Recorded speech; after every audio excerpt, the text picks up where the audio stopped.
It's the boogeyman. As a matter of fact, it was. Up next is some Halloween in 4K news. Is that the subscribe button in the middle? As a matter of fact, it is. So out September 28th on 4K Ultra HD from Shout Factory is Halloween 1, 2, 3, 4, and 5. 1 and 2 coming in a 3-disc collector's edition, with 3 through 5 coming in 2-disc collector's editions. Essentially here, these films are coming with just new audio and visual upgrades. All the films are coming with the following. New 4K scans from the original negatives, which is included not only on the 4K Ultra HD disc, but also the Blu-ray disc. So if you haven't made the jump to 4K yet, you are going to get a Blu-ray disc that has this upgraded transfer. So that's kind of nice.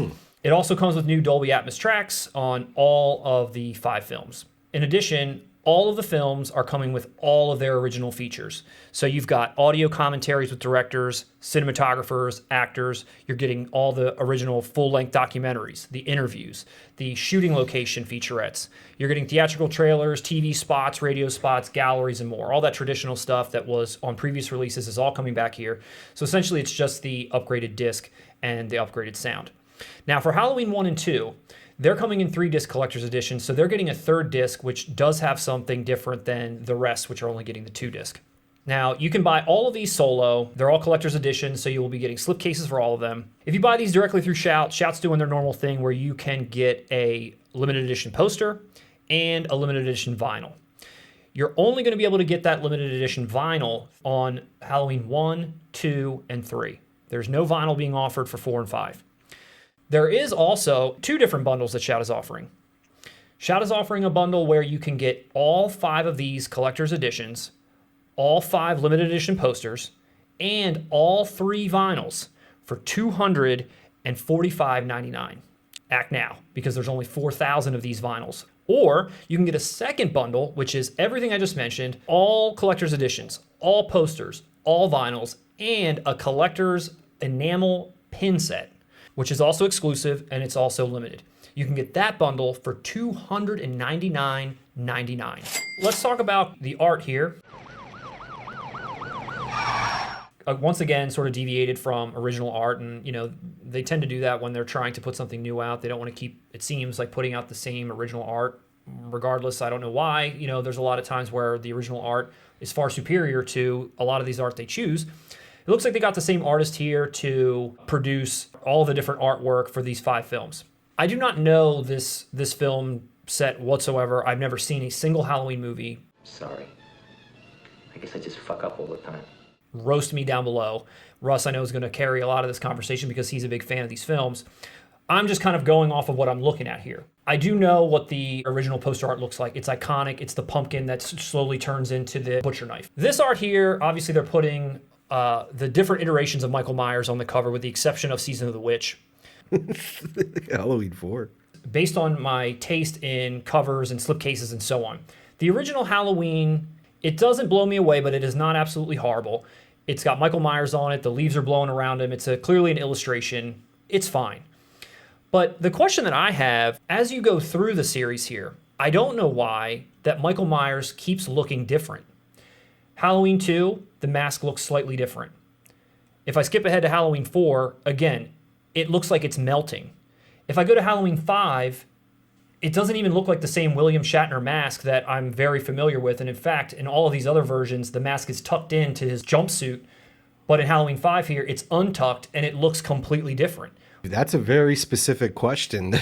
I know the original mask in the first Halloween was lost on the set. I think someone claimed it years later, but the one used in the original film wasn't used in any of the others. Just looking at Halloween 4 and 5, he looks dumb.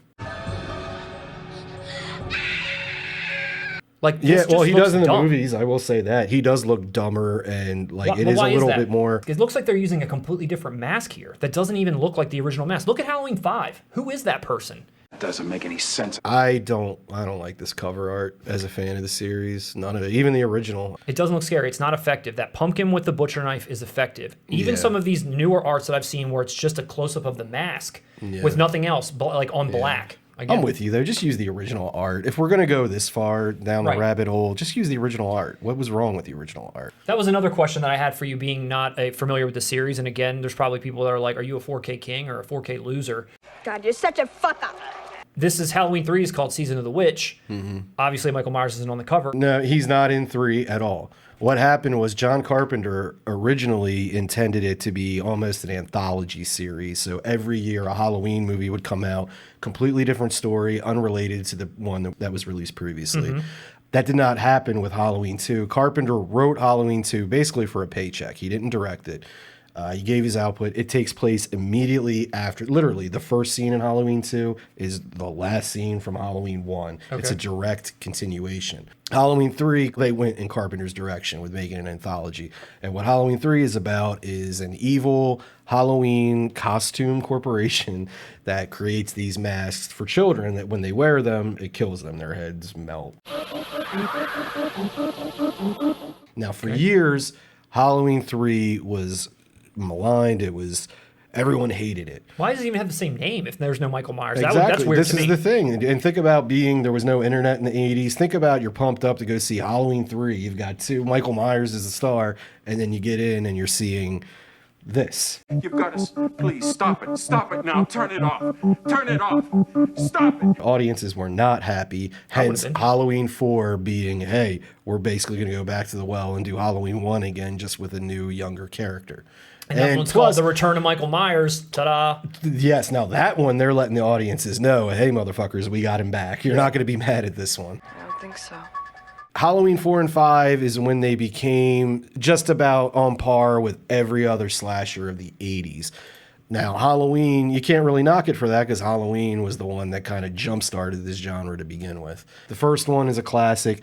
3, hated upon its initial release. Over the years, people have softened up on it. I liked it from the jump. It's a fucking fun movie. If they would have just called it Season of the Witch, and it was a Halloween horror movie starring Tom Atkins with John Carpenter's involvement, it would get so much more love. It would be praised by fans. Well, thanks for cluing me in. And hopefully maybe there's someone else out there that was thinking the exact same thing. Probably not. If you're watching this channel, you're probably more in the know with Halloween than even I am at this point. There has been an exceptional Shout Factory box set, 10 films, 14 different cuts. It had an exclusive lithograph and a sick box. I mean, the it's cuts, right back here. If you guys haven't seen it, it's right here. Yes. That box set is really awesome. And the cuts were awesome, particularly with Halloween 6, which for years there was this alternate cut that was like bootlegged, that had more gore. They edited it down for the MPAA. And the Scream Factory set was the first, I believe, to release that cut.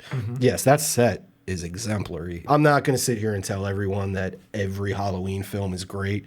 The Rob Zombie ones are shit. But for bad sequels in a horror franchise, Halloween's pretty good. They're all, in my opinion, with the exception of Rob Zombie's, they're all enjoyable in their own little ways.